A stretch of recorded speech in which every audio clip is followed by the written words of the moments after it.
By 5 o'clock that Friday, my 11-year-old daughter had survived nearly 3 hours of emergency surgery and been moved into the pediatric intensive care unit. She was no longer bleeding to death, but she had not opened her eyes, and a nurse was still checking the monitors every few minutes.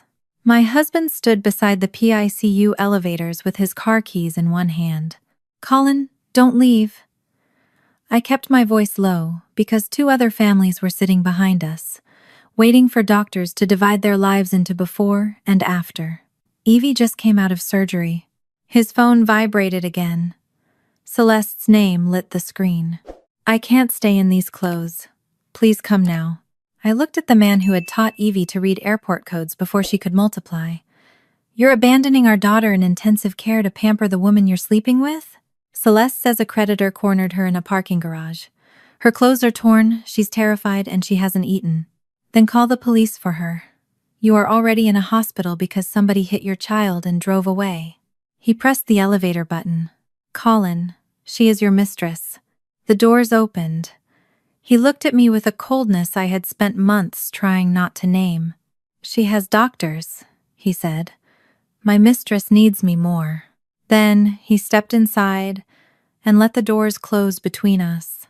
At 5:47, a charge for $1,286 appeared on our joint card from Lark and Finch, the boutique Celeste had praised at a company dinner. At 7:18, another alert arrived from Calder House Stateroom. Colin was buying her clothes and dinner while our daughter lay under heated blankets with a fresh incision across her abdomen. He returned a little after 9. There was a valet stamp on the back of his hand and a narrow shopping receipt protruding from his coat pocket. At 9:18, Evie's fingers moved against mine. Her eyes opened slowly. The surgeon had told me the internal bleeding was controlled and that she was no longer in immediate danger. That did not mean she was well. It only meant I was allowed to hope she would live. "Mom," she murmured, and I wrapped both hands around hers. "I'm here." Her eyes moved past me to Colin. Hope lifted her face for 1 second, then disappeared beneath months of missed calls and arrival briefings he no longer stayed to hear. "Am I an unwanted child, Mom?" she whispered. I squeezed her hand carefully around the IV tape. "No, you are the one Mom will always choose." The door opened before Colin could answer. 2 detectives stepped in with a hospital security supervisor. The woman in front showed us her badge, then looked directly at my husband. "Mr. Bennett, we need to speak with you about a silver Belden commercial SUV, fleet number 417. Colin went still. "Your credentials authorized that vehicle at 10:52 this morning," she continued. "At 11:36, it struck your daughter." He did not look shocked by the fleet number. He looked terrified of the name attached to it. "Before I tell you how my husband began treating our daughter like evidence instead of a child, I hope you are doing well wherever you are listening from. Stay with me, because what the police uncovered began months earlier with a paternity report and a piece of medical history someone had deliberately left blank. Please subscribe to the channel if you believe no child should ever have to earn the right to be chosen. To understand how we reached that night, I have to take you back 4 months earlier, to the last arrival briefing Evie still believed her father wanted to hear. She was standing over the dining table with a blue pushpin between her teeth and a folded index card in her hand. Our wall map was covered with thin red lines connecting Richmond to the cities Colin visited for work. Denver had just received a fresh pin, marked Den. "I have exactly 3 minutes, Evie told me. 1 achievement, 1 Denver fact, and 1 question. No rambling. You are 11. You are allowed to ramble. Dad says concise people sound prepared." She had earned an A on a geography project, learned that Denver was called the Mile High City, and chosen a question about whether the airport really looked like white mountain peaks. She rehearsed it twice before Colin's car entered the driveway. There had been a time when he would have sat down before taking off his coat. He used to call her from airport gates, mail her old luggage tags, and draw flight paths across the map with her. Their game had started when she mistook ATL for a secret code, and Colin told her every airport had its own language. That evening, He listened for less than a minute. Denver is exactly 1 mile above sea level, Evie began, smiling. I got an A on my project, and I wanted to ask if the roof at the airport really looks like snow-covered mountains. His phone buzzed. He glanced at the screen and closed his laptop bag again. That's great, sweetheart. I need to call a client. You still have 2 minutes. Next time, he said, already turning away. I saw the disappointment settle behind her smile, but I did what I had learned to do in 16 years of marriage. I translated his absence into something kinder. Your dad has a lot happening at work. Save the card for after dinner. Evie nodded and slid it beneath the edge of the map. As Colin passed me, I noticed an adhesive bandage inside his left elbow. Blood draw? Executive health screening. Evie looked up immediately. She knew more about her father's medical history than most children knew about their parents' childhoods. You're not sick again, are you? No. He touched the bandage, then gave her a strained smile. Your Uncle Nolan gave me new blood a long time ago. It still works. Then he added quietly, I'm checking something I should have checked years ago. I stayed silent for her sake. That was how our family always described the stem cell transplant that had saved Colin when he was 21. Nolan had been the matching donor. Colin had survived the disease, but the treatment had left his fertility badly damaged. For years after our wedding, we lived by calendars, injections, blood tests, and carefully managed hope. By 2014, we had stopped treatment. I conceived naturally just before Colin left for a 7-week assignment. When he came home, I was about 9 weeks pregnant. We sat together at the obstetrician's office while the doctor explained the dates. Colin cried when he heard the heartbeat. He never doubted Evie then. The change had begun only recently, after Helix Bridge became a vendor for Belden Commercial and Colin met Celeste Rowan. I had first seen her at a company dinner 2 weeks before the Denver trip. She spoke about medical benefits and care navigation with polished confidence, but her real talent was making Colin feel like the most important person at the table. She laughed before he finished a story, remembered the name of every project he mentioned, and told him that very few executives understood people as well as he did. On the drive home, he mentioned her 4 times. I noticed. I did not accuse. I told myself professional admiration was not betrayal, and that suspicion without proof could damage a marriage as surely as a lie. After dinner that night, Evie brought Colin another index card. She had written PHX, DFW, and ORD across the front for his next trip. You can quiz me on the plane codes, she said. He tucked the card into his briefcase without reading it. Thanks, Evie. She watched him walk toward his office. Maybe he'll read it at the airport. Maybe, I said, even though I had begun to hate how often that word did the work truth should have done. A few minutes later, I heard Colin's office door open, then the shared printer in the hallway clicked awake. I assumed he had sent one of his work documents to print, so I crossed the hall to collect my client pages before they mixed together. The first sheet slid into the tray face-up. I saw Colin's name. I saw Evie's initials. Then I saw the line beneath them. Probability of paternity, 0%. My fingers went cold around the paper. Colin appeared behind me so quickly that I barely had time to turn. He pulled the report from my hand, shoved it into his briefcase, and locked the clasp. What is that? I asked. His face did not hold confusion. It held the terrible relief of a man who believed his worst fear had finally been proven. You should start thinking, he said, about what you're going to tell Evie. What exactly did you test? I asked. Colin kept one hand on the clasp of his briefcase, as if I might lunge for it. Evie was still in the dining room, quietly moving the Denver pin until it sat perfectly over Colorado. I lowered my voice. What kind of sample did they take from you? Who collected Evie's? Was either identity verified? His jaw tightened. You saw the result. I saw one line on a page. I'm asking about the process. He carried the briefcase into his office and set it on the desk. I followed, but I left the door partly open so Evie would not think we were hiding a fight from her. That was the kind of compromise I still believed made me a good mother. It was an informational test, he said. Not a court test. Then there was no formal chain of custody. There didn't need to be. I wasn't filing a lawsuit. I needed an answer. Why did you do it? He looked at me, as though the answer should humiliate me into silence. Because the doctors told us my chances of fathering a child were almost non-existent.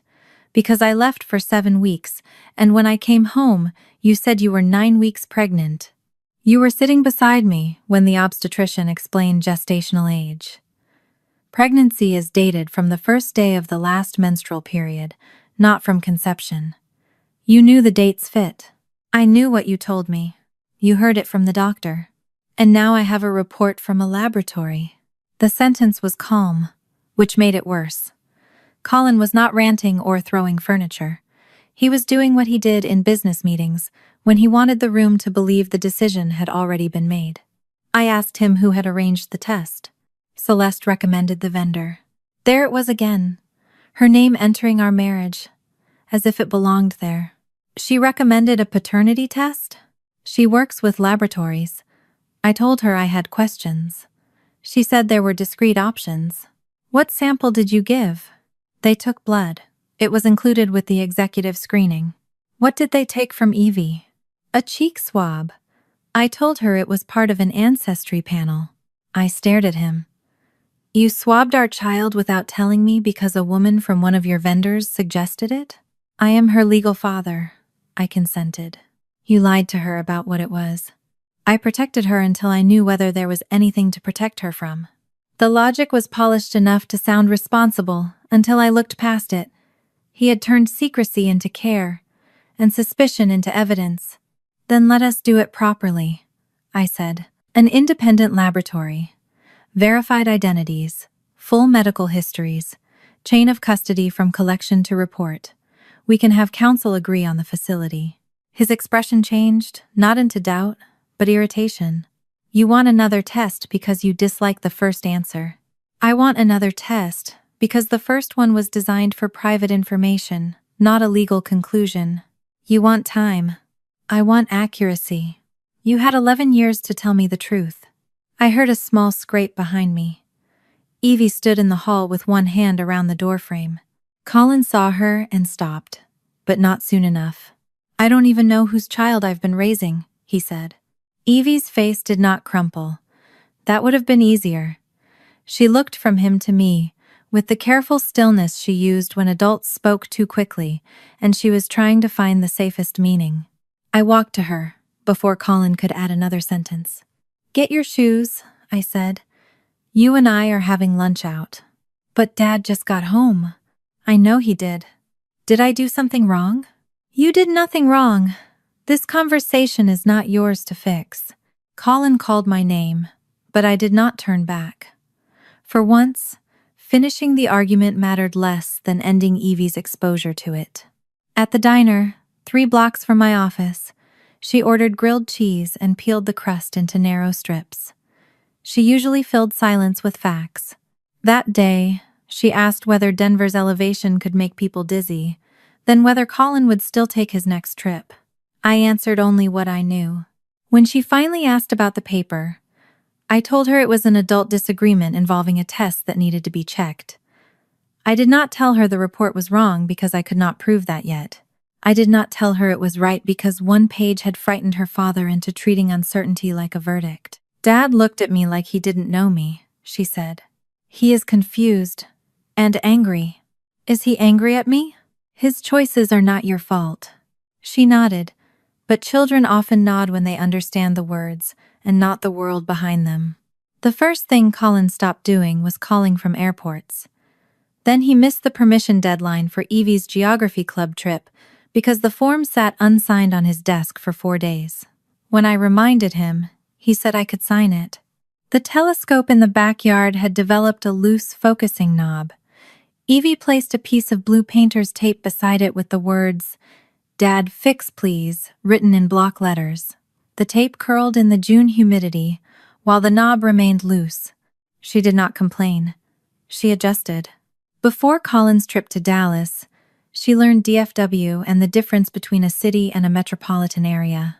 For Chicago, she read about the river reversal and practiced pronouncing O'Hare, as though the airport itself might approve her.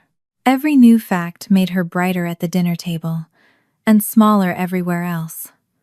Phoenix remained untouched on the schedule, a city she had not yet turned into another attempt to be chosen. I did not search Colin's phone. I did not open his private email or guess passwords. My work had taught me that evidence becomes dangerous when the person collecting it cannot explain how it was obtained. But Colin had left a copy of the report inside a household insurance folder in the shared cabinet. I found it while looking for Evie's dental claim. The document was thinner than I expected. There were no photographs, no verified identification, and no neutral witness listed for collection. Colin's blood sample had been routed from the executive screening. Evie's swab was identified by initials and a home collection code. The medical history section contained 3 checked boxes and 2 blank lines. No cancer treatment had been listed. There was no transplant history and no donor information. That evening, I placed the copy on the kitchen counter between us. "Did you tell them about Nolan's transplant?" Colin barely glanced down. "That was 22 years ago. That does not answer me. It has nothing to do with whether I fathered Evie." "How do you know?" "Because I'm not a geneticist, Mara, and neither are you. That is exactly why we should ask one." He folded the report once and returned it to the folder. "Celeste works in this field. She has no reason to lie." The ease with which he defended her landed harder than the accusation against me. "She has every reason to be careful," I said. "A careful person would have asked about a stem cell transplant before recommending a DNA test. You are reaching for anything that lets you avoid the obvious." "I am asking for a test that can survive questions. And I am done letting you control the questions." He walked away before I could ask why Celeste knew enough about our marriage to choose the laboratory, but somehow not enough about his medical history to complete the form. 3 nights later, Colin returned from Dallas. Evie had rebuilt her arrival briefing until every sentence fit on one index card. She waited beside the map in a navy baseball cap she had bought with her allowance. "Welcome home," she said.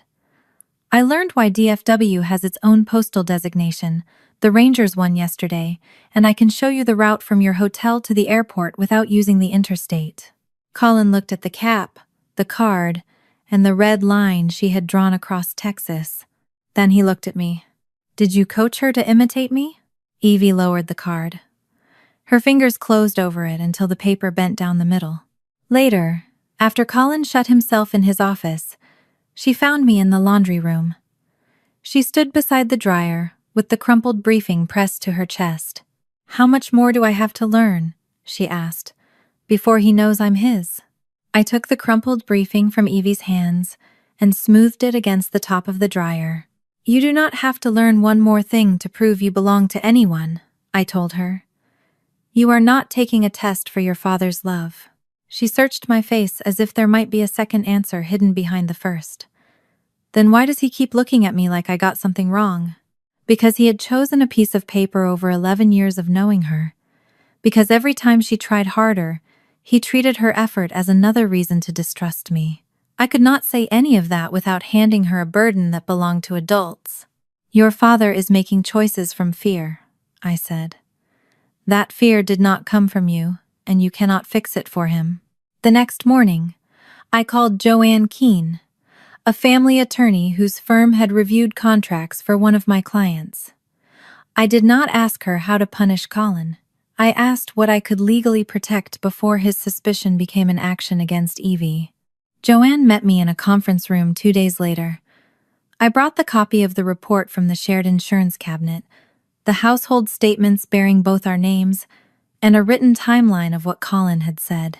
I left his briefcase, phone, office files, and private accounts untouched. Joanne read the laboratory page twice. "This does not terminate anything," she said. "Colin is still Evie's legal father. He cannot waive an informational home test at the school, the insurance company, or a judge and erase custody or support. It says 0%. It says these two submitted samples were reported as incompatible. It does not prove who supplied them, how they were collected, or whether the correct medical history was considered. I pointed to the blood collection number. His sample came through an executive health screening. And Evie's? He told her it was an ancestry test. Joanne's mouth tightened. Ask him once, in writing, to agree to a properly supervised test. Keep the request calm. Do not accuse him of fraud, and do not discuss this with Evie beyond what she needs for her safety. I sent Colin the message from my business email, so there would be no argument about wording. I proposed an independent facility chosen through counsel, verified identification, complete medical disclosures, and a formal chain of custody. I also offered to place the cost in escrow until the results were complete. His answer arrived 43 minutes later. There is no legitimate reason to repeat a conclusive test. I will not participate in an effort to manufacture a different result. Joanne forwarded his refusal to the case file without comment. Through a referral from her office, I found Dr. Priya Garner, a genetic counselor who worked with an accredited forensic genetics laboratory. Our first consultation was by video. I expected her to begin with dates, fertility treatment, or the percentage printed on the report. Instead, she asked, "Has Colin ever received a blood transfusion, bone marrow transplant, or hematopoietic stem cell transplant?" The words pulled me back to Colin's bandaged arm and Evie's frightened question. "Your Uncle Nolan gave me new blood a long time ago. He received stem cells from his brother when he was 21, I said. Nolan was the donor. Dr. Garner leaned closer to her screen. Was that disclosed to the laboratory? I don't know. I opened the request form I had found with the insurance papers. The medical section had boxes for transfusion, transplant, and known donor history. The box labeled hematopoietic stem cell transplant was empty. I felt the first sharp rise of hope since seeing the report, but Dr. Garner stopped me before I could turn possibility into certainty. "This does not prove the conclusion is wrong," she said.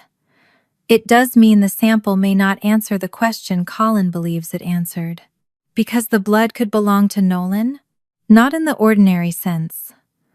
After an allogeneic stem cell transplant, blood-forming cells can carry the donor's genetic profile.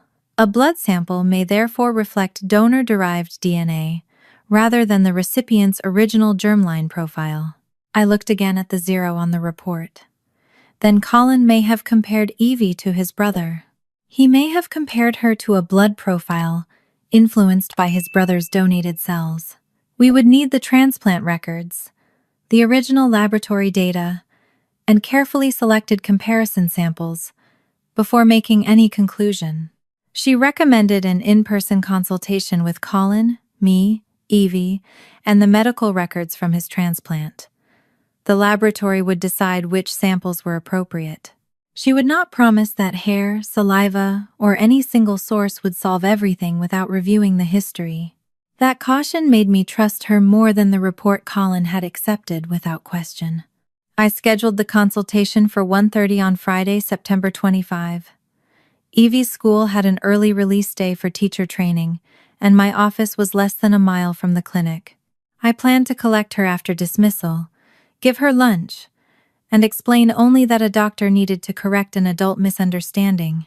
I sent the appointment details to Colin and asked him to authorize release of his transplant records. He did not answer. While I waited, a hotel charge appeared on our joint credit card from a property near Charlottesville. Colin had told me he was attending a late client dinner in Richmond that night. When I asked about the charge, he said Belden must have used the wrong corporate card. The following morning, the digital hotel folio appeared beneath the charge in the online portal for our joint card, the same account I used to reconcile household travel expenses. The reservation was in Colin's name. The second guest field contained Celeste Rowan. I was still staring at it when my phone vibrated with a message from a number I had never saved. "Dragging a child through another test will not save your marriage. Colin and I are trying to build our future. Stop using Evie to delay what you already know." I read the message once, then took screenshots showing the number, date, and full thread. I forwarded them to Joanne before answering. I never told you there was another test. The typing indicator appeared, disappeared, and did not return. 6 minutes later, Colin called. What did you say to Celeste? I asked how she knew about the consultation. She knows because I told her. You told your vendor about our daughter's private medical appointment? She is not just a vendor. The hotel receipt had already answered that question, but hearing him remove the last disguise still hurt. How long? That is not relevant to the paternity result. It is relevant to why she selected the laboratory, why she knows what sample you gave, and why she is warning me not to verify it. You are trying to make her the villain because you cannot explain the report. I have an explanation worth examining. His silence changed. It was not uncertainty. It was calculation. You will cancel that appointment, he said. No, I said. You are not taking Evie into another laboratory to preserve your story. I am taking our daughter to a qualified professional because you turned an unverified report into permission to reject her. He ended the call. Joanne sent formal preservation requests that afternoon for laboratory communications, joint financial records, and relevant electronic data. She also began the ordinary financial discovery required if Colin intended to separate. I did not empty accounts, hide revenue, or move shared money. I transferred my salary exactly as I always had and documented every household expense. Colin came home 3 nights later, carrying a draft separation proposal. He placed it on the kitchen table, as if he were presenting terms to an underperforming contractor. He wanted the house, the joint brokerage account, and continued use of his executive vehicle. In return, he proposed that I retain Bennett records and compliance and assume most of Evie's daily expenses until parentage was resolved. You wrote this with Celeste, I said. I wrote it with someone who understands what rebuilding will require. I closed the folder without signing it. My attorney will respond. You are going to lose more by making this difficult.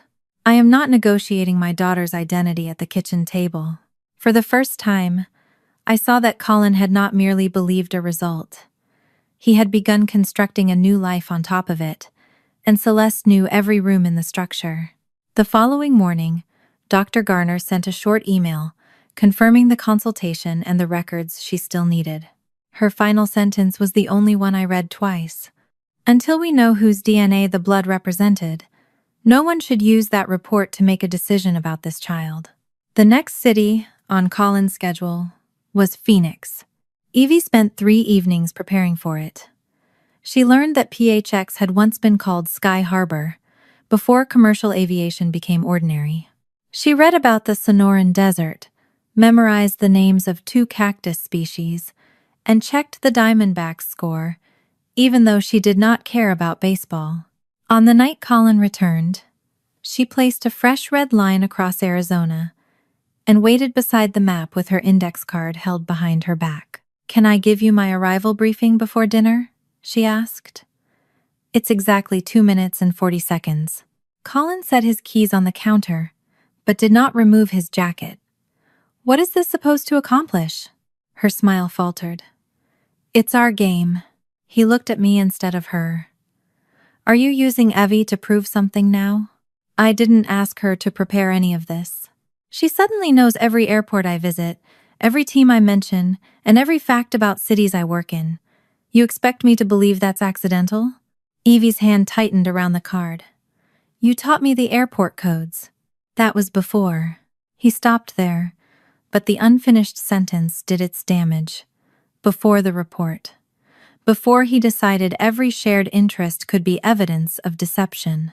I moved between them without raising my voice. Evie, go put your card with the others. I'll be upstairs in a minute. She did not move immediately. Do you want to hear it or not, Dad? Colin glanced toward his office. Not tonight. Evie folded the card once and walked upstairs. I waited until her bedroom door closed. She learned your language because she loves you. Or because you taught her how to reflect me back at myself. You are punishing an 11-year-old for reminding you of the years you chose to be her father. I did not choose the facts. No. You chose the first explanation that allowed you to stop asking questions. He carried his keys into his office and shut the door. I found Evie sitting on the edge of her bed with the Phoenix card open across her knees. The crease ran through the word achievement. Dad thinks you made me do it, she said. I didn't, and he knows I didn't. Then why does everything I learn make him mad? I sat beside her. Because he is looking at you through something he is afraid of. That is his failure, not yours. She traced PHX with one fingernail. If the real test says I'm his, will he want me again? I wanted to promise her that truth would restore what fear had taken.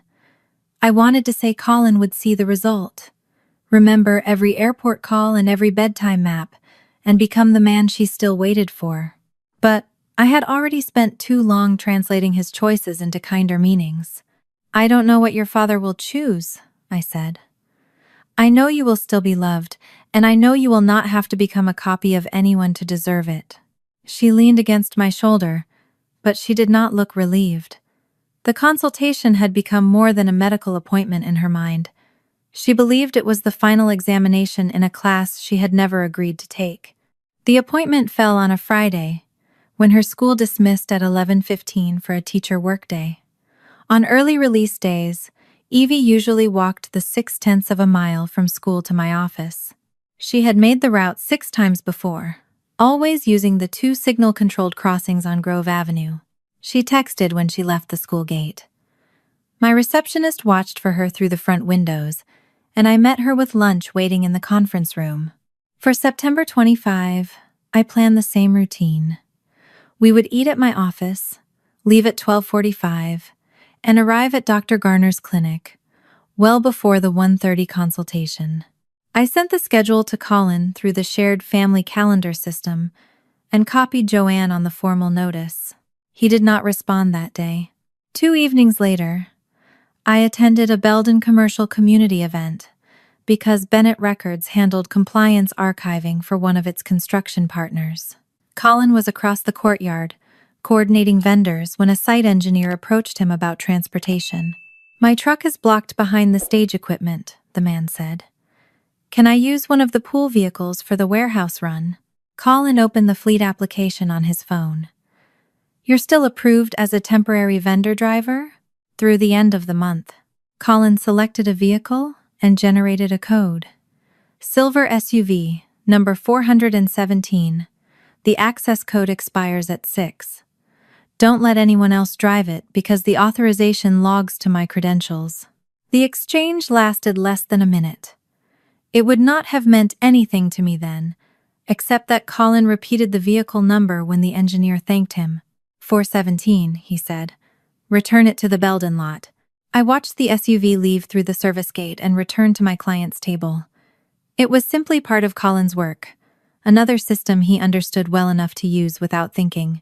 The following week, Joanne called me after reviewing the public records connected to Helix Bridge.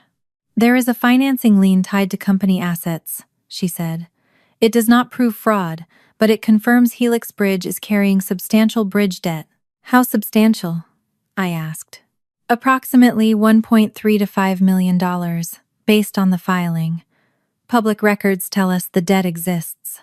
They do not tell us the lender's private deadlines, or what Celeste has promised in response. Celeste needs Colin's money. Possibly. Do not convert debt into proof. A lender may request a guarantor with strong income and a credible net worth statement, but we still do not know what Colin has promised, signed, or refused. Joanne's warning was familiar by then. Facts first, interpretation second. I had built my company around the same principle, yet living inside the evidence made restraint harder. The answer arrived during a conference call about the separation proposal. Colin joined from his office with his attorney, Martin Hale. Joanne and I sat together at her conference table. Martin reviewed the assets Colin wanted assigned to him, including the house and the joint brokerage account. Then he opened a lender commitment letter I had not seen before. The review is October 1st, he said. Helix Bridge has until October 5th to provide updated net worth documents and a $650,000 guarantee. They only need proof that I have the capacity, Colin said. Accurate proof. Your salary and present ownership interests may support a guarantee, but this draft settlement does not make the house or brokerage account yours. You can become personally liable before the property division is final. That contract will make Helix Bridge profitable. It may, the risk remains. Colin dismissed the warning with the confidence he once reserved for projects he had studied for months. Celeste knows the company better than anyone. The review is a temporary obstacle. I understood then that he was preparing to put his income and net worth behind a future with Celeste before our marriage was legally separated, using the draft property division to make that future look safer than it was. Joanne touched my wrist beneath the table, reminding me not to react. I let Colin finish. When the call ended, she said, "His attorney gave him competent advice in front of witnesses. What he chooses to do with it is his responsibility." At home, I found Evie standing on a chair beside the wall map. She had added a small white pin near Dr. Garner's clinic. Beneath it, she had taped a handwritten label. 1:30 Tell the truth. "You know this appointment is not a trial," I said. "I know," she answered. "And no result decides whether you belong with me. I know that too." She climbed down and looked at Colin's travel lines. "I just want everyone to have the same truth." On the evening of September 24, Colin finally emailed me. He confirmed he would not attend the consultation. He refused to release his transplant records voluntarily, but wrote that he would accept a court-supervised genetic test if one became necessary. I forwarded the message to Joanne and printed a copy for the appointment file. Evie came into my office carrying her backpack. She had packed a sandwich, her geography notebook, and the Phoenix card Colin had refused to hear. "Do you think Dr. Garner will know tomorrow?" she asked. "She may know what needs to happen next. That is not always the same as having an answer immediately." Evie studied the clinic pin on the map, then turned to me with a fear no child should have needed words for. "What if the truth comes back and he still doesn't choose me?" I did not answer Evie's question with another promise about Colin. I pulled her close and told her the only truth I could guarantee. "Whatever that appointment shows, you will come home with me. Nothing on a laboratory page gets to decide whether you are wanted." The following morning, she left her Phoenix briefing on the kitchen counter. She carried her geography notebook instead, along with a turkey sandwich and the folder Dr. Garner had asked us to bring. Colin had already gone to work. At 11:14, I sent Evie a message from my office. "Text me when you leave the gate. Stay on Grove and use both signals." Her reply arrived a minute later. "Leaving now. 12 minutes. I know the route, Mom." The September sky was clear. There had been no rain, fog, or slick roads to make the crossing unusually dangerous. I placed Evie's lunch on the small conference table and checked the clinic folder again. Her school stood 6/10 of a mile away. She had walked the route on 6 previous early release days, always staying on the main sidewalk and crossing only when the signals changed. At 11:28, my receptionist looked toward the front windows. "Evie usually beats the clock," she said. I smiled automatically and sent another text. "Are you close?" The message showed as delivered but not read. At 11:31, I called. Her phone rang until voicemail answered. I told myself she had stopped to retie a shoe or help another student. At 11:34, I called again. At 11:43, Evie's name appeared on my screen. I answered with relief already in my voice. "Honey, where are you?" A man I did not know said, "Is this Evie's mother? Her lock screen lists you as the emergency contact." My body understood before my mind did. The conference room seemed to tilt under my feet. "Yes, this is her mother. My name is Daniel. Your daughter was hit by a car at the crossing near Grove and Belmont. The ambulance just arrived. She's breathing, but she's hurt." I gripped the edge of the table. "Let me speak to her. She isn't answering us." The paramedics are working on her. The clinic folder slid from my hand. Papers scattered across the carpet, including the consultation confirmation marked for 1:30. I do not remember taking my purse. My receptionist drove because my hands shook too badly to hold my keys. By the time we reached the intersection, police had blocked the nearest lane, and the ambulance was already gone. An officer stopped us before I could leave the car. "They're taking her to VCU Medical Center," he said. "Go directly there. We'll speak with you after the doctors have assessed her." "What hit her?" "A silver SUV. It left the scene." "Did anyone see the driver?" "We're collecting statements now." I wanted to force more answers from him, but every second I spent at that curb was a second farther from Evie. My receptionist turned the car toward the hospital while I called Colin.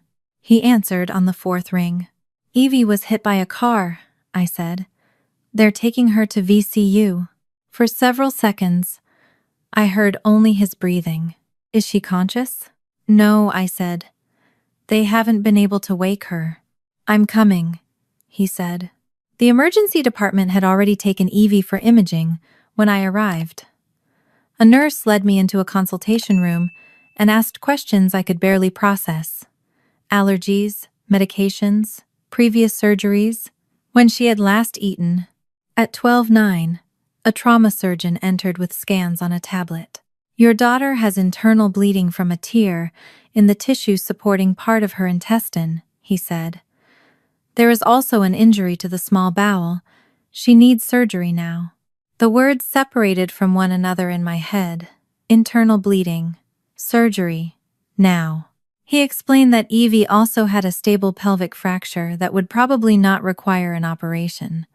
The immediate danger was inside her abdomen. I signed the consent form at 12:18. A nurse placed my hand on Evie's shoulder for only a few seconds before they moved her toward the operating room.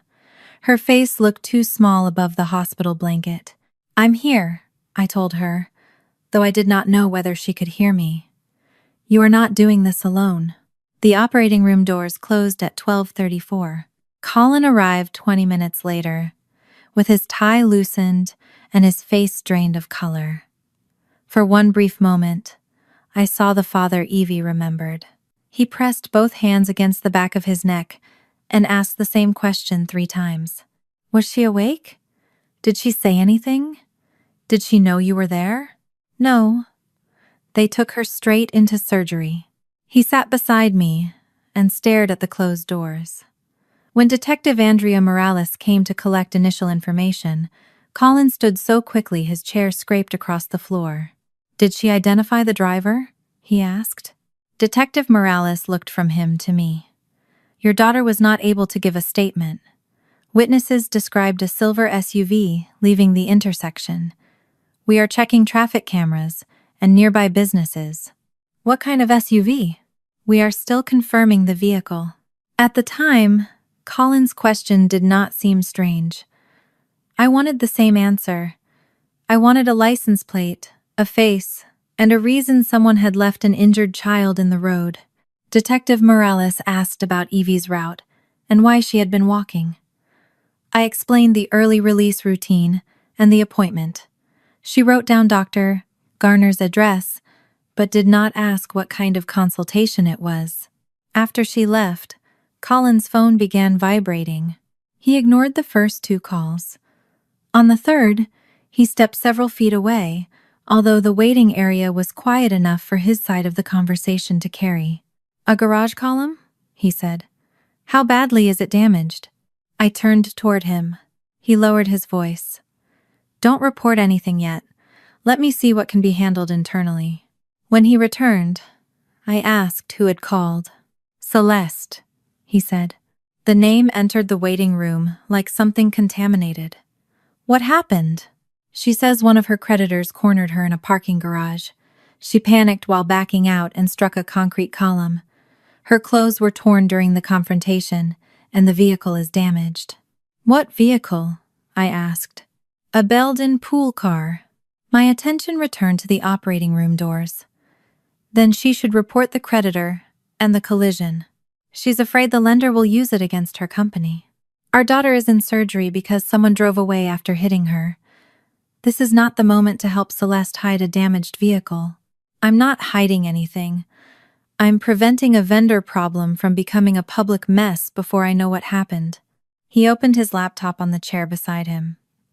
I watched him enter the fleet system, mark a vehicle as awaiting maintenance, and make a short call to arrange an outside tow. I did not see the fleet number. I only saw Colin giving more concentration to Celeste's damaged car than he had given to the consultation that might have saved his relationship with his daughter. At 3:22, the surgeon returned. Evie had required repair to the injured section of intestine and control of bleeding from the mesenteric tear. The operation had gone as planned. She had lost a significant amount of blood, but she was stable. I began crying before he finished speaking. "She is not out of the woods," he cautioned. "We're moving her to the pediatric ICU. The next several hours matter." They transferred her at approximately 4:05. Tubes and monitor wires surrounded her, and medication kept her deeply asleep. I sat beside the bed and held the part of her hand not covered by tape. Colin stood near the window, answering messages. Celeste called again. Then again. At 4:52, he said Celeste was frightened, trapped in torn clothes and shaking because she had not eaten. I told him to have her call the police. Evie had just survived emergency surgery. His phone vibrated again. He took his keys, and I followed him to the elevators. I asked him once not to leave. He repeated the creditor's story and looked at me without apology. "She has doctors," he said. "My mistress needs me more." At 5:08, the elevator carried him away. I went back to Evie and sat down beside her bed. I did not chase him, call him again, or ask him to reconsider. A choice made only after begging would not have been the choice my daughter deserved. At 5:47, my phone displayed an alert from our joint credit card. L'Arc, French Boutique $1,286. While Evie lay unconscious beneath a warming blanket, Colin was buying Celeste new clothes. At 7:18, another charge appeared on our joint account. Calder House Stateroom. Colin had not gone to help Celeste file a police report or arrange a safe ride home. He had bought her more than $1,000 worth of clothes and taken her to one of the most expensive restaurants in Richmond, while Evie lay unconscious in pediatric intensive care. I took screenshots of both transactions and forwarded them to Joanne. Then I turned my phone face down and returned my hand to Evie's, while a nurse checked her dressing, adjusted the warming blanket, and explained that the sedation would be reduced gradually. Colin returned at 9:06 with a valet stamp on his hand, a Lark and Finch receipt in his coat pocket, and the smoky scent of Calder House on his shirt. When he tried to defend the trip by saying Evie had been unconscious, I told him her inability to watch him leave did not make the abandonment smaller. At 9:18, Evie woke in stages.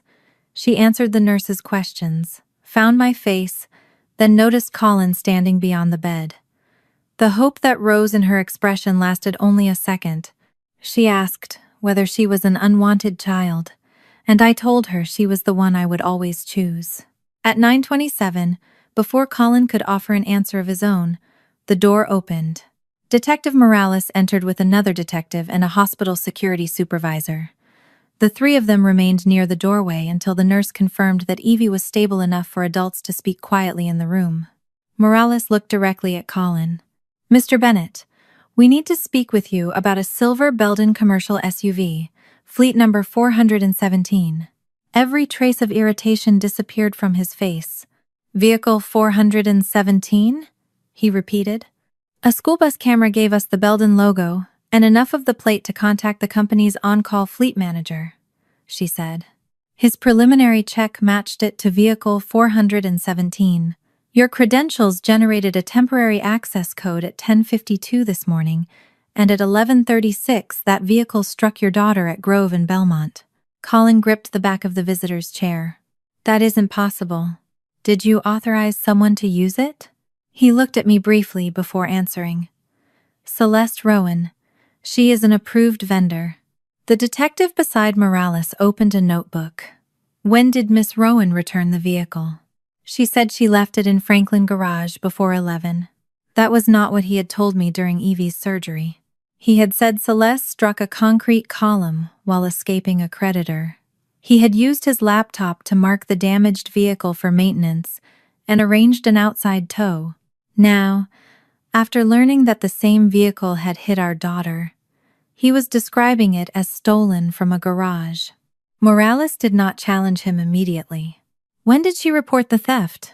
This evening. She was frightened and confused. Did she contact Belden Security or law enforcement? I filed the company incident report for her. What time? Morales asked. I would have to check. Please do not delete or alter anything while checking. Morales's voice remained controlled. We will need your phone, laptop, fleet communications, and the original email or message in which Miss Rowan reported the vehicle stolen. Colin's hand moved toward his coat pocket. Morales raised one palm. Do not contact Miss Rowan to compare accounts. Do not advise her what we asked, and do not instruct anyone at Belden to change or remove fleet records. You are treating us like suspects because a company vehicle was stolen. We are preserving evidence in a serious hit and run involving a child. No one is being arrested in this room. Evie shifted beneath the blanket. Her breathing changed, and the nurse stepped between the detectives and the bed. That is enough for now, she said. The patient needs quiet. Morales handed Colin a card and asked him to remain available. Before leaving, she looked at me. We will contact you separately, Mrs. Bennett. Do not question Evie about the driver. Let the medical team tell us when she is ready.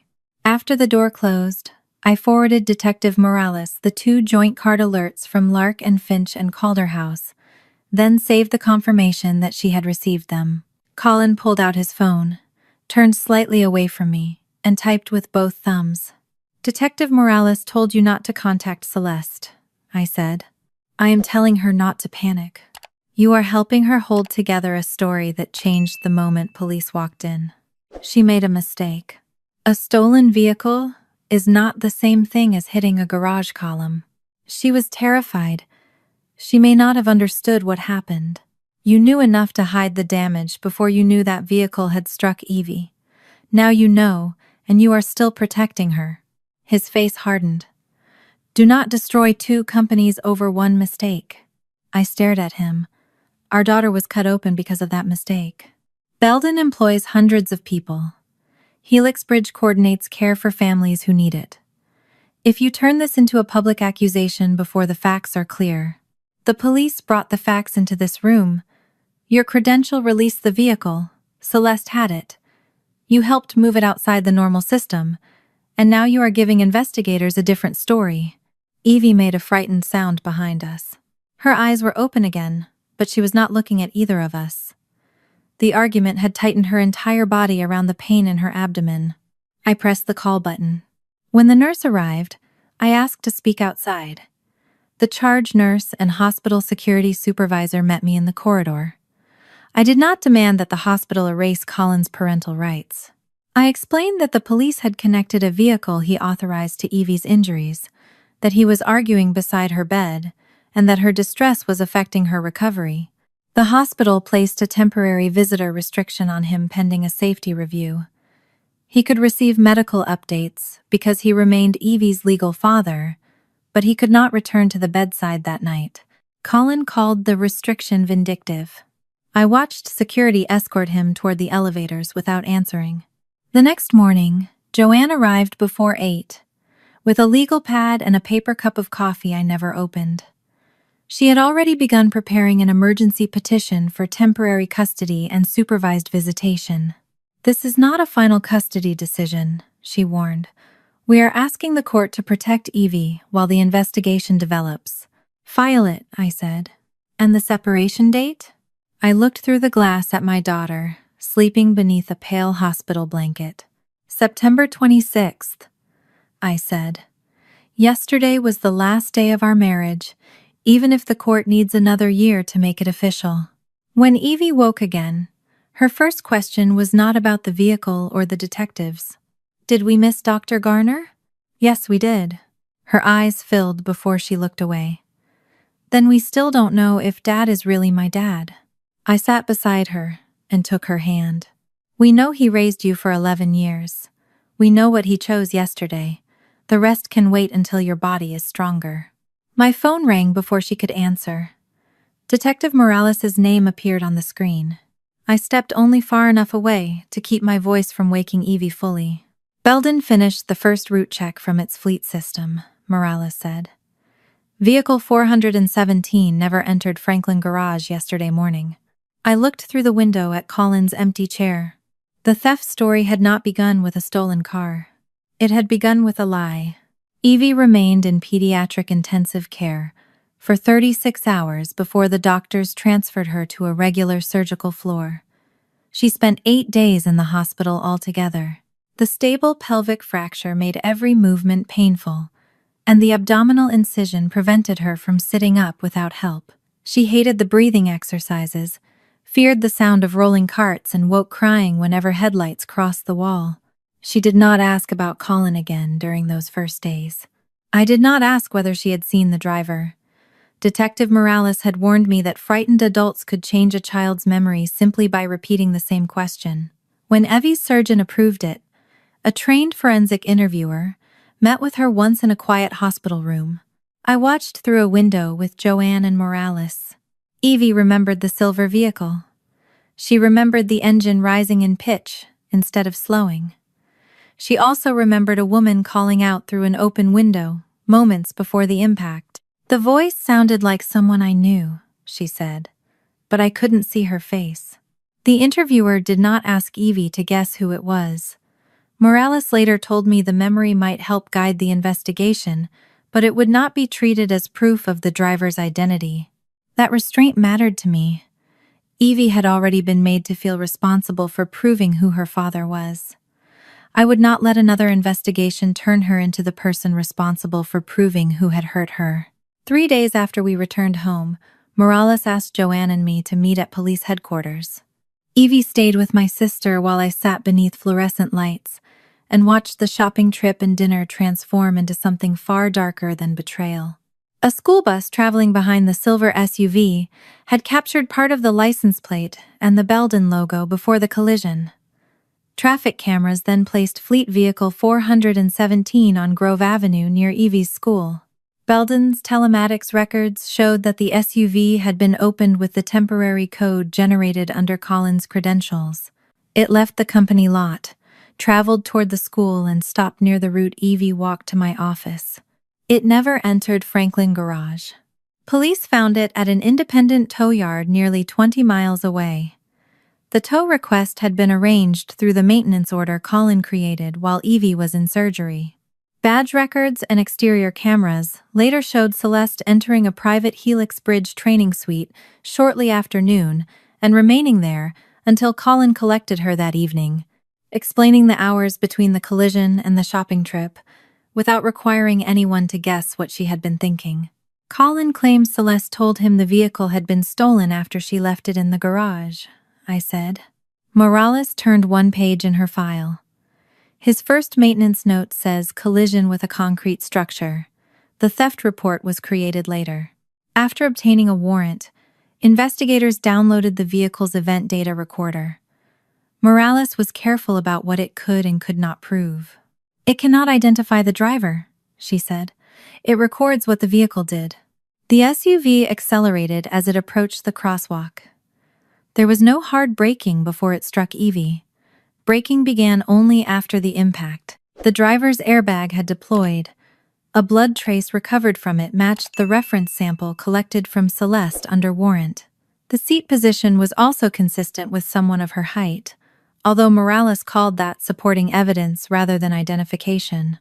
The joint card screenshots I had sent Morales gave investigators the store and restaurant names before the records could cycle out.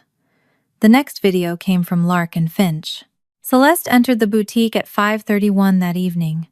Her left wrist was scraped, and she wore clothing covered by a long coat, despite the mild weather. Colin arrived minutes later. The recording showed Celeste selecting an entirely new outfit, including shoes. At the counter, She asked the sales associate to discard everything she had worn into the store. The boutique had a policy for clothing that appeared contaminated with blood. The manager sealed it in a marked bag and placed it in a secured storage area for biohazard pickup the following morning. Police reached the store first. The clothing carried Celeste's blood, fragments of safety glass and residue consistent with a deployed airbag. None of those details stood alone, but together they placed her inside a recently crashed vehicle before Colin took her shopping. Morales then opened the restaurant footage. Calderhouse had seated Colin and Celeste at table 12. At 7:46, while Colin sat across from her beneath a brass pendant lamp, someone used the restaurant's Wi-Fi to send Belden a theft report from Colin's work account. The email claimed Celeste had left vehicle 417 inches Franklin Garage before 11 and discovered it missing later. Restaurant records, Wi-Fi logs, and email metadata placed both of them together when the false report was sent. The dinner charge that had felt like an insult beside Evie's hospital bed was also a timestamp. Colin changed his explanation after the police showed him the evidence. He admitted that Celeste had originally reported striking a concrete column while escaping a threatening creditor. He said he had believed her and filed the theft story to prevent damage to Belden's reputation until the vehicle could be inspected privately. He claimed he had not known the damaged SUV was the one that struck Evie. Joanne arranged for me to hear that statement in a recorded meeting attended by counsel. Colin sat across from me, with Martin Hale beside him. I made a terrible decision before I understood what had happened, Colin said. Celeste told me she was being threatened. I thought I was containing a corporate problem. You learned at 9:27 that vehicle 417 hit Evie, I said. His gaze dropped briefly. You contacted Celeste after Detective Morales told you not to. You repeated the theft story, and you asked Belden employees not to release records until the next morning. I was trying to understand what she had done. No? You were trying to preserve the lie after you knew who had been hurt. He looked at Martin, but his attorney did not rescue him. Belden suspended Colin, pending an internal investigation. The company did not fire him immediately, and the police did not arrest him in the conference room. The systems moved more slowly than anger, gathering records and separating panic from intent. Colin responded by filing a petition asking the family court to relieve him of legal paternity. He attached the original laboratory report and requested a court-supervised genetic test, arguing that he should not be responsible for future child support if Evie was not biologically his. The court appointed a guardian ad litem to represent Evie's interests. The filing did not end Colin's support obligations, remove Evie from his insurance, or erase 11 years of legal fatherhood. Joanne requested that any testing use a transplant-aware protocol. She also sought temporary custody for me and supervised visitation for Colin while the hit-and-run investigation continued. When I told Evie that a lawyer had been appointed solely to protect her, she asked whether that meant she had done something wrong. It means the adults are finally required to make decisions around what is best for you, I said. Colin continued pushing the property settlement while the paternity petition moved forward. He wanted the house, the leveraged brokerage account, and the executive vehicle. His own attorney warned him in writing that his salary and present net worth interests might qualify him to sign for Helix Bridge, but the draft settlement did not prove that the house or brokerage account belonged to him alone. Any guarantee he signed would still be his personal risk. Colin signed the guarantee before the lender's October 5th cure deadline anyway. I agreed that the marriage was over. I did not agree to distribute property without complete disclosure, independent valuation, and a lawful agreement. I would not hide debts from him, but I would not carry obligations he had chosen for Celeste's company. Near the end of October, Joanne placed 2 files beside each other on her desk.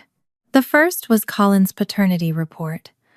The second contained the records of the stem cell transplant Nolan had given him 22 years earlier. She rested one finger on the blank medical history box.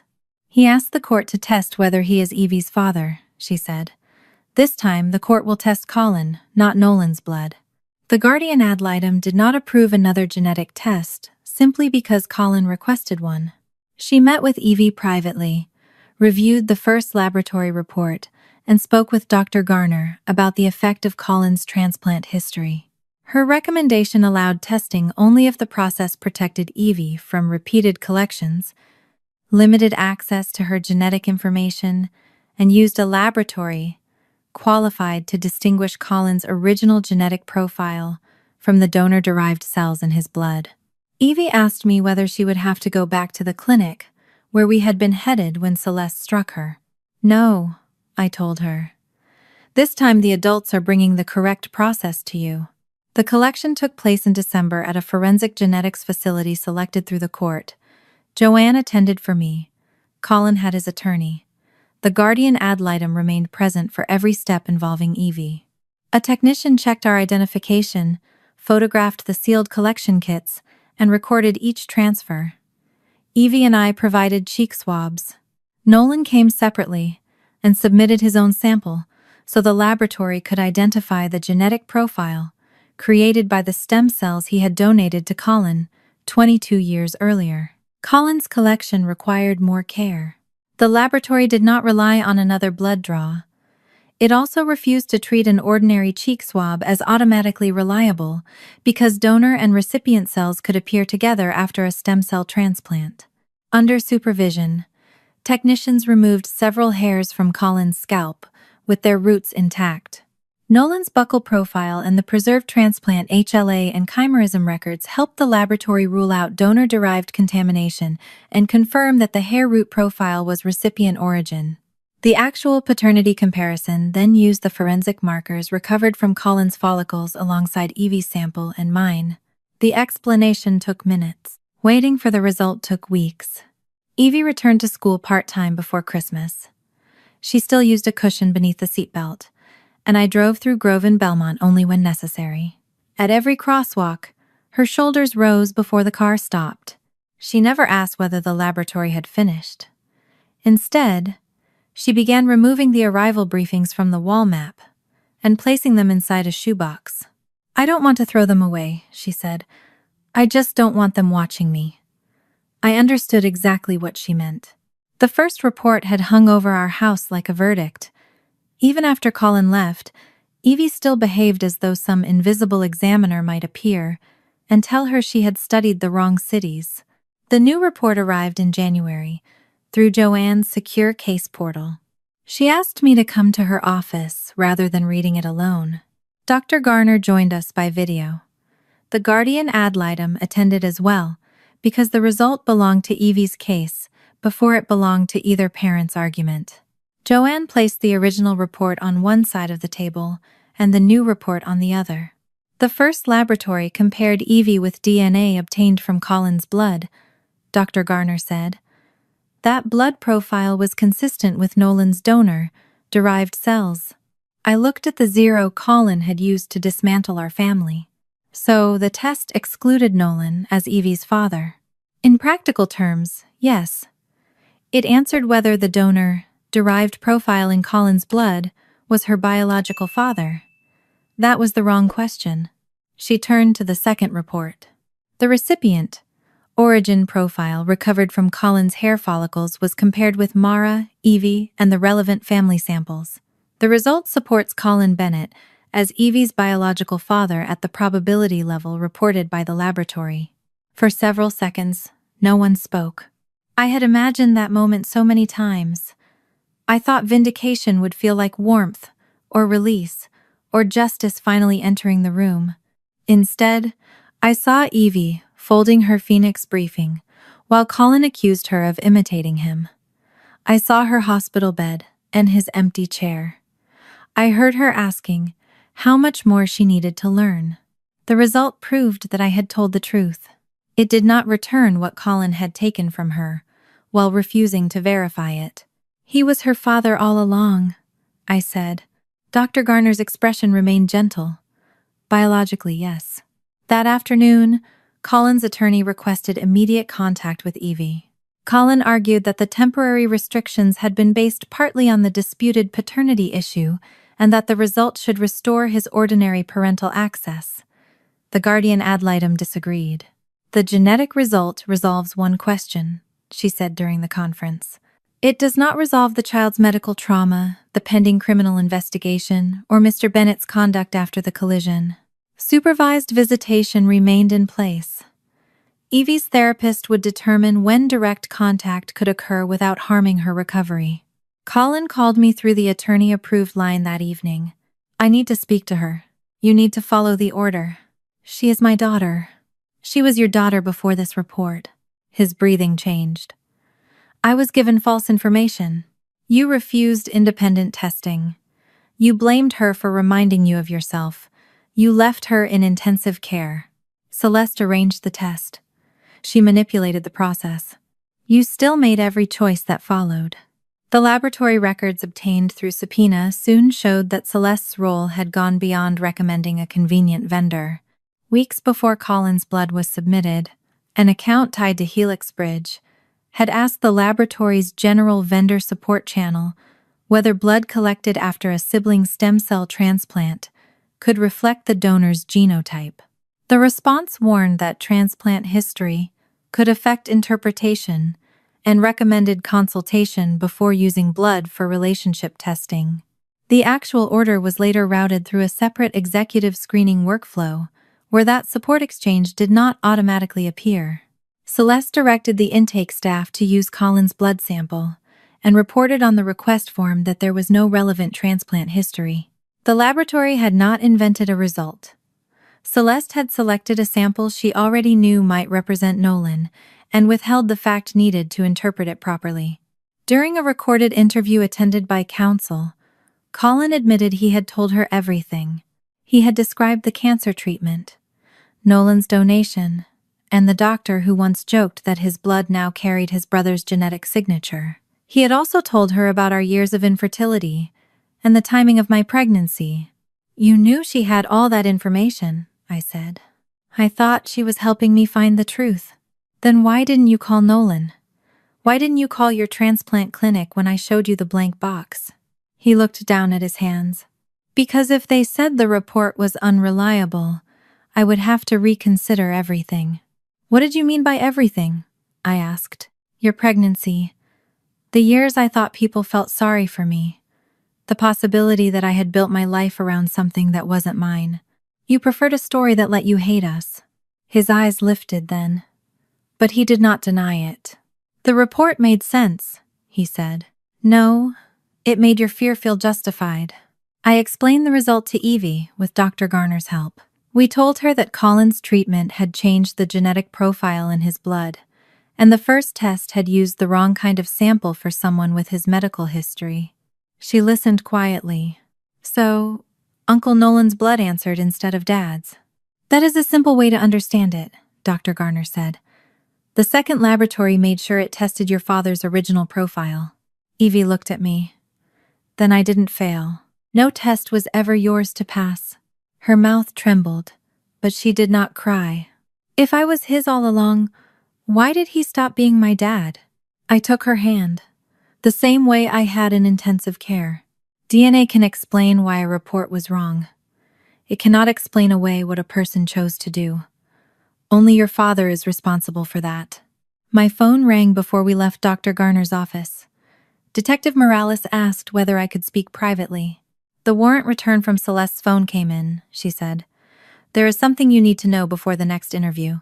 For several days before Evie was struck, Celeste had searched the walking route from her school to my office, the timing of the crossing signal at Grove and Belmont, and the words, School Early Release Richmond. Detective Morales did not call Celeste's search history proof of attempted murder. She placed the records beside the other evidence and explained what each one could establish.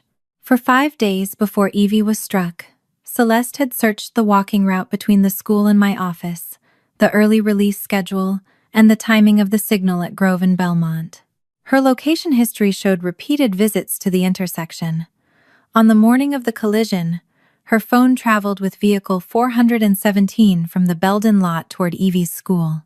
Traffic footage placed the SUV on the same route before it accelerated into the crosswalk. The searches alone do not tell us exactly what outcome she intended, Morales said.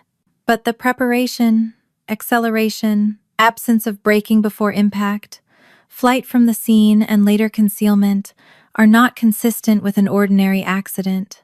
I looked at the printed map and imagined Celeste sitting near the crossing, watching children leave school, while Evie walked toward an appointment that could expose the paternity report.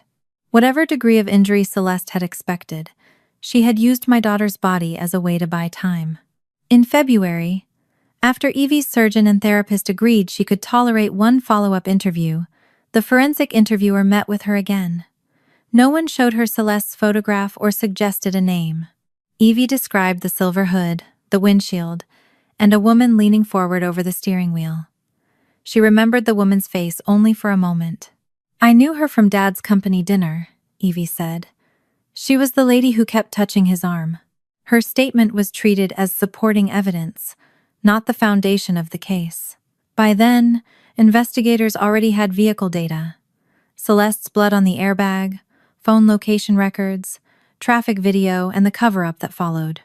A grand jury returned indictments arising from the collision, the hit and run, and the concealment of evidence. Celeste surrendered through her attorney at the courthouse. There were no cameras waiting in a hospital corridor and no dramatic confrontation beside Evie's bed. I learned about it from Morales after it was done. The financial investigation took longer. Helix Bridge had reported receivables that were far larger than the payments it could realistically collect. Those inflated figures helped support approximately $1.35 million in bridge debt. The October 1st lender review demanded updated net worth documentation and a personal guarantee of roughly $650,000 with a cure deadline of October 5th. The lender did not require Colin to own our house or brokerage account outright. His salary and existing ownership interests were enough to make him useful, while the draft separation proposal made his financial position look cleaner and more predictable. Celeste needed him emotionally committed, alienated from me and willing to sign. A transplant-aware consultation threatened all three because it could expose the report, restore his doubt about her, and make him withdraw before the deadline. The dates made the structure clear. The consultation with Dr. Garner had been scheduled for September 25th. Evie was struck that morning. Colin declared our permanent separation the following day. On October 5th, after Martin Hale warned him in writing about the risk, Colin signed the Helix Bridge guarantee. In the settlement, the obligation was treated as Colin's separate responsibility because he signed it after our permanent separation for Celeste's company, without benefit to our household. I had not hidden it, transferred it, or trapped him into accepting it. Every document appeared in discovery. Colin began cooperating with prosecutors after the evidence against Celeste became impossible to explain away. He provided laboratory communications and admitted she had encouraged him to use his executive screening blood. He also tried to portray himself as another person she had deceived. Celeste answered through the cloud backup of her phone. Among the recovered messages was one Colin sent after Detective Morales entered Evie's ICU room and identified vehicle 417. "I told them you reported it stolen before noon. Keep the story straight." I read the message in Joanne's office. Before 9:27 that night, Colin could still claim Celeste had lied to him about striking a garage column. He could say he had misused the fleet system because he believed he was containing an embarrassing vendor incident. After the police told him the SUV had hit Evie, that excuse ended. He knew the damaged vehicle had nearly killed his daughter. He contacted Celeste anyway, supplied a false timeline, and tried to preserve her story. He had made the same moral choice twice. First, he chose Celeste over Evie's bedside. Then, after learning who had placed Evie there, he chose Celeste over the truth. Belden completed its internal investigation in March. The company terminated Colin for misuse of a fleet vehicle, filing a false report and violating evidence preservation instructions. Helix Bridge defaulted soon afterward. Its lender began pursuing Colin under the personal guarantee he had signed despite his attorney's warning. None of that made the divorce settlement automatic. A forensic valuation determined that Bennett records and compliance had increased in value during the marriage, partly because of my work. Although I had founded the company before marrying Colin and maintained separate books, a portion of its appreciation was considered in the marital calculation. I kept the company, but I did not keep every dollar of its increased value by pretending the marriage had contributed nothing. The settlement used other assets and a structured payment to offset Colin's share. Colin still wanted the house. Losing his job and assuming the Helix Bridge guarantee made refinancing impossible. Under the agreement, the house was sold and the net equity was divided according to the settlement. I moved Evie into a smaller home near her school. She did not ask about the square footage or the sale price. She asked whether the street had a signal-controlled crossing. By June, most communication with Colin passed through our attorneys. His supervised contact with Evie remained subject to her therapist, the guardian ad litem, and the court. Evie had exchanged 2 short letters with him, but had chosen not to meet in person. During one settlement conference, Colin asked Joanne to carry a message to me. "He wants you to tell Evie that Celeste deceived him," Joanne said. "He believes she should understand that he was acting on false information." I agreed to answer through counsel. "The first lie may have been hers," I said. "The choices after it were yours." Colin requested a brief attorney-supervised call with me. I accepted because Joanne remained on the line. "I thought Evie wasn't mine," he said. "You cannot pretend that did not matter. You had 11 years of being her father before one report. The report did not teach you how to leave." I was humiliated. "So you gave the humiliation to a child." "I came back to the hospital." "You came back after shopping and dinner. Then the police told you Celeste's vehicle had struck Evie, and you still protected her." He did not answer. For months, Colin had blamed a laboratory report, Celeste's manipulation, and my refusal to surrender quietly. In the silence that followed, there was nowhere left to place the decision, except with the man who had made it. That evening, I found Evie standing before the wall map. Most of Colin's old travel pins remained, but she had removed the final one, the Phoenix pin she had placed shortly before the collision. She held it between her fingers for a moment, then dropped it into the shoebox with the arrival briefings. "Do you want me to take the whole map down?" I asked. Evie studied the red lines, the airport codes, and the cities she had once learned to make herself easier for her father to love. Then she shook her head. "No," she said. "I want it to be mine." The map stayed on Evie's wall through the summer. She removed Colin's flight paths one at a time, not in anger, and not all at once. Some days she could pull down 3 red strings. On other days, touching a single pin was enough to make her close the bedroom door and sit with her therapist's breathing exercise until the tightness in her chest passed. By October, more than a year had passed since the collision. Evie could walk without assistance and had returned to a full school schedule, but recovery had not erased what happened. A pale scar crossed her lower abdomen. Her hips still ached after long days. When a car rolled too quickly toward a crosswalk, her shoulders lifted and her hand reached for mine before she seemed aware of doing it. We did not call those moments setbacks. Her therapist called them reminders from a nervous system that had once been given a good reason to fear. Evie was learning that a reminder was not the same as danger, but no one promised her that one conversation, one court order, or one loving home would make every reminder disappear. On the 18th of October 2027, Joanne and I walked out of the courthouse carrying the final divorce decree. Colin and I had lived separately without interruption since September 26 of the previous year. The judge did not deliver a speech about betrayal or ask me to forgive anyone. She reviewed the agreement, confirmed that both sides understood it, and signed the order that made legal what Evie and I had already been living for months. Bennett records and compliance remained mine, after an independent valuation and an equalization that credited Colin with his lawful share of the company's marital appreciation. The house was sold when he could not refinance it. Its debts and sale expenses were paid, and the remaining equity and joint accounts were divided with every balance disclosed. The Helix Bridge guarantee stayed with Colin because he had signed it after our permanent separation for a company in which I had no ownership and from which our household received no benefit. I did not celebrate when the lender pursued him. I simply refused to confuse his consequence with my cruelty. The custody order gave me primary legal authority over Evie's medical care and education. Colin was not permanently barred from her life by a dramatic restraining order. Any contact had to be supervised or therapeutic, had to meet the conditions set by the court and her treatment team, and could proceed only when Evie was ready. She was not ready. Colin had sent 2 letters through the approved channel. Evie read neither at first. Weeks later, she opened one during therapy and stopped after the first paragraph. No one made her continue. The criminal cases had not reached a clean ending by the day my divorce became final.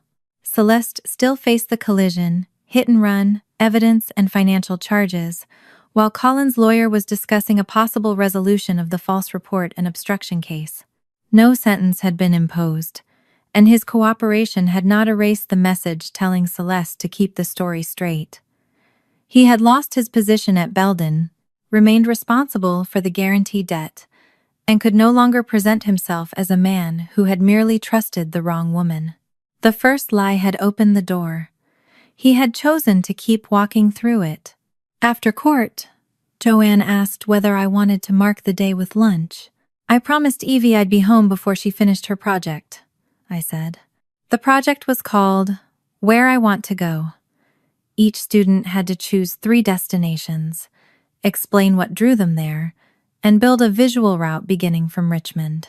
When I reached our house, Evie had spread her supplies across the dining table. The old wall map lay flat in front of her. The red strings Colin once followed had been removed, leaving tiny holes across the paper. Nolan sat at the far end of the table, drinking coffee while Evie searched through a box of pins. He had called occasionally during her recovery, asked about physical therapy, and sent her a geography puzzle for her birthday. Months earlier, Evie had lent him her atlas so he could build that puzzle without folding her wall map. He never called himself the man Colin should have been, and I never placed him in that role. I came to return your atlas, he said to Evie. Your mother tells me you are planning an ambitious escape. It is an academic escape, she said. There are citations. Nolan smiled, asked whether her hip was bothering her after school, and listened when she answered. Then he left before dinner, hugging her only after she stepped toward him first. A padded envelope had arrived that afternoon through Joanne's office. The return label carried Colin's attorney's name. Inside was an old luggage tag from a trip to Boston, the first one Colin had mailed Evie when she was 6. A short note said he thought she might want it for her map. Evie held the tag for a long time.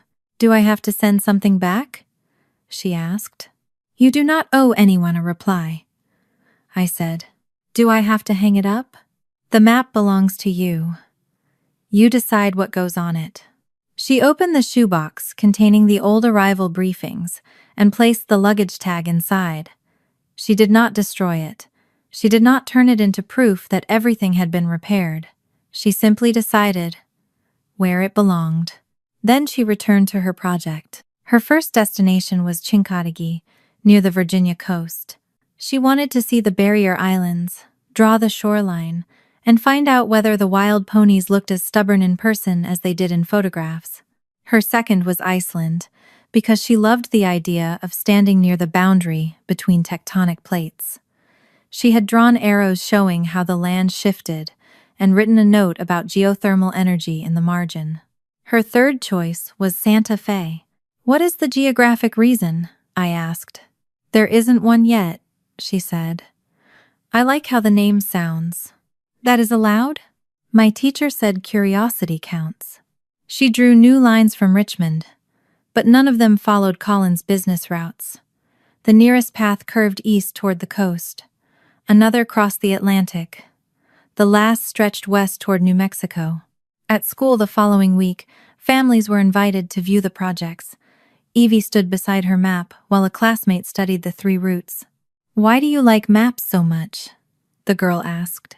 A year earlier, Evie might have spoken about airport codes or the cities her father visited.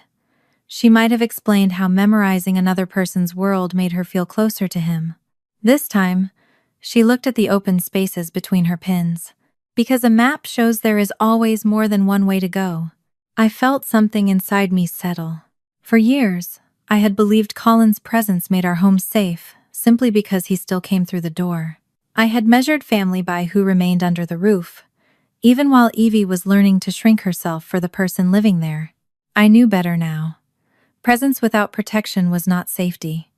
A complete-looking family could still leave a child alone, while a smaller one could teach her that love did not have to be earned. That evening, Evie carried the map back to her room. Together, we hung it above her desk. The old holes remained visible, but she did not cover them. They were part of the paper, not instructions for what had to be placed there again. She picked up the blue pin for Chincoteague and pressed it into the coast. "Where do you want to start?" I asked. She touched the first route with one finger. "Somewhere I chose." For years, my daughter had used a map to prove she belonged in her father's world. That fall, she used it for something far more important. She chose a world of her own,